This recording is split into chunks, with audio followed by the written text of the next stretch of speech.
आज हम बात कर रहे हैं झूठे दहेज के मामलों से बचाव के बारे में। हमारे पास कुछ कानूनी सलाह और अहम अदालती फैसलों से जुड़े स्रोत हैं। तो देखेंगे कि अगर कोई ऐसी मुश्किल में फंस जाए तो कानूनी और व्यावहारिक तौर पर क्या किया जा सकता है, क्योंकि अक्सर ये देखा गया है कि शादी के बाद जब झगड़े होते हैं तो आईपीसी की धारा 498A मतलब दहेज उत्पीड़न के मामले दर्ज होते हैं। पर यह भी सच है कि कई बार ये आरोप झूठे भी निकले हैं और सुप्रीम कोर्ट ने भी इसके गलत इस्तेमाल पर चिंता जताई है। जी हाँ, बिल्कुल। तो हमारा मकसद यही है कि इन स्रोतों से समझें कि कानून क्या कहता है, बचाव के क्या तरीके हैं और जानकारी को बिल्कुल निष्पक्ष होकर, मतलब बिना किसी का पक्ष लिए, कैसे सामने रखा जाए। अदालतें भी यही संतुलन बनाने की कोशिश कर रही हैं। तो चलिए इस पर थोड़ी गहराई से बात करते हैं। एक बचाव का तरीका जो अदालतों ने भी सुझाया है वो है शादी में मिले गिफ्ट्स की लिस्ट बनाना।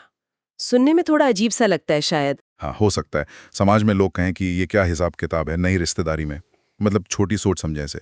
लेकिन देखिए, कानूनी बचाव के लिए ये बहुत जरूरी हो सकता है। अच्छा, कैसे? देखिए, दहेज लेना देना तो अपराध है। ये दहेज निषेध अधिनियम 1961 की धारा 3 कहती है। पर अगर तोहफे बिना मांगे दिए गए हैं और उनकी एक लिस्ट बनी है, मतलब उसमें सब लिखा है कि किसने दिया, क्या दिया, अंदाजन कीमत क्या है और दोनों तरफ के साइन है, तो वो दहेज नहीं माने जाते, वो उपहार हैं। और ये लिस्ट कल को अगर कोई झूठा आरोप लगे तो एक मजबूत सबूत बन जाती है। तो ये लिस्ट बनाते वक्त की झिझक शायद बात की बड़ी परेशानी से बचा सकती है। बिल्कुल, पुलिस के घराने की परेशानी से तो कमी है। तो इस लिस्ट में क्या क्या लिखना चाहिए, मतलब क्या क्या शामिल करें? वर और वधू दोनों को जो भी मिला हो, गहने, नकदी, कपड़े, बर्तन, फर्नीचर, इलेक्ट्रॉनिक्स, मतलब सब कुछ। किसने दिया, उनका नाम और रिश्ता क्या है और इसकी अनुमानित कीमत। अच्छा। और अगर बिल वगैरह हैं तो वो भी संभाल कर रखना बहुत अच्छा है। और सबसे जरूरी, दोनों पक्षों के साइन। ठीक है, ये तो हुई बचाव की तैयारी, मतलब पहले से सावधानी। लेकिन अगर मामला दर्ज हो ही जाए तब तब सबूत कैसे जुटाएं? हाँ, अगर एफआईआर हो गई तो फिर सबूत इकट्ठा करना सबसे अहम हो जाता है। जैसे message, WhatsApp chat, email, call recording, जिनसे ये पता चले कि दहेज की मांग नहीं हुई थी। गवाहों के बयान, आपके बैंक स्टेटमेंट्स या दूसरे फाइनेंशियल रिकॉर्ड्स। अच्छा। अगर मान लीजिए कोई धमकी या बदसलूकी हुई हो तो उसकी कोई ऑडियो या वीडियो रिकॉर्डिंग हो, जैसे पंचायत की मीटिंग की रिकॉर्डिंग या आपसी बातचीत की। या अगर पहले पुलिस में कोई शिकायत की है तो उसकी रसीदें। और हाँ, अगर कोई समझौता पत्र या एफिडेविट बना हो पहले, तो वो भी बहुत काम आता है। तो ये सारे सबूत और इनके अलावा कानूनी कदम क्या उठाने चाहिए? देखिए, सबसे पहला काम तो है फौरन किसी अच्छे अनुभवी वकील से मिलना जो ऐसे क्रिमिनल केस देखते हों। हाँ, वो तो है। फिर अगर गिरफ्तारी का डर लग रहा है तो अग्रिम जमानत, जिसे एंटिसिपेटरी बेल कहते हैं, उसके लिए अर्जी देना। ये सीआरपीसी की धारा 438 या जो नया कानून है बीएनएसएस, उसकी धारा 482 के तहत होती है। अच्छा, और अगर एफआईआर ही झूठी लगे तो? अगर एफआईआर बिल्कुल बेबुनियाद लगे तो उसे रद्द करवाने के लिए हाईकोर्ट में याचिका डाल सकते हैं। ये सीआरपीसी की धारा 482 के तहत होता है। ठीक है। एक और कदम है हिंदू मैरिज एक्ट की धारा 9 के तहत वैवाहिक संबंधों की बहाली के लिए याचिका डालना। इससे ये दिखाया जा सकता है कि आप रिश्ता निभाना चाहते हैं, साथ रहना चाहते हैं। और अगर लगता है कि शिकायत झूठे सबूतों के आधार पर की गई है तो शिकायत करने वाले के खिलाफ की कार्रवाई की मांग की जा सकती है।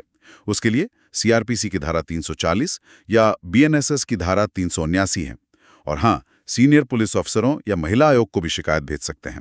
कभी कभी मध्यस्थता से भी बात बन जाती है। इस मुद्दे पर अदालतों का क्या रुख रहा है? कुछ खास फैसले हैं जिनका जिक्र करना चाहेंगे? जी हाँ, कई बहुत अहम फैसले हैं। एक तो है अरनेश कुमार बनाम बिहार राज्य 2014 का मामला।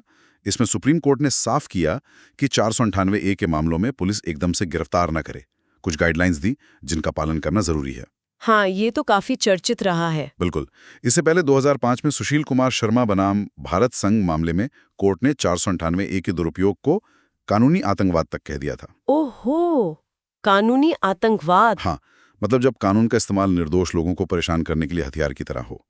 फिर गीता मेहरोत्रा बनाम उत्तर प्रदेश राज्य 2012 का केस है।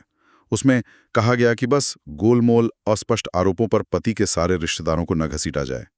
और अभी हाल में भी 2024 के फैसलों में भी सुप्रीम कोर्ट ने यही बात दोहराई है कि सामान्य और अस्पष्ट आरोपों पर केस चलाना कानूनी प्रक्रिया का दुरुपयोग है। तो कुल मिला के बात ये है कि झूठे दहेज के आरोपों से बचाव के लिए एक तो पहले से सावधानी बरतना, जैसे वो उपहारों की लिस्ट बनाना, और अगर मामला बन ही जाए तो सही सबूत जुटाना और फिर ठीक कानूनी कदम उठाना बहुत जरूरी है। बिल्कुल सही। देखिए, कानून का मकसद महिलाओं को सुरक्षा देना है, वो बहुत जरूरी है, लेकिन ये भी उतना ही जरूरी है कि कानून का गलत इस्तेमाल ना हो। अदालतें अपने फैसलों से इसी संतुलन को बनाने की कोशिश कर रही हैं। इस पूरी बातचीत के बाद एक सवाल शायद सोचने लायक है कि ये जो निजी रिश्ते होते हैं उनमें भरोसे और ये जो कानूनी औपचारिकताएं हैं जैसे लिस्ट बनाना, इनके बीच वो सही तालमेल कैसे बिठाया जाए ताकि रिश्ते भी अच्छे बने रहें और भविष्य में ऐसे विवादों से भी बचा जा सके। ये एक सोचने वाली बात है। बिल्कुल।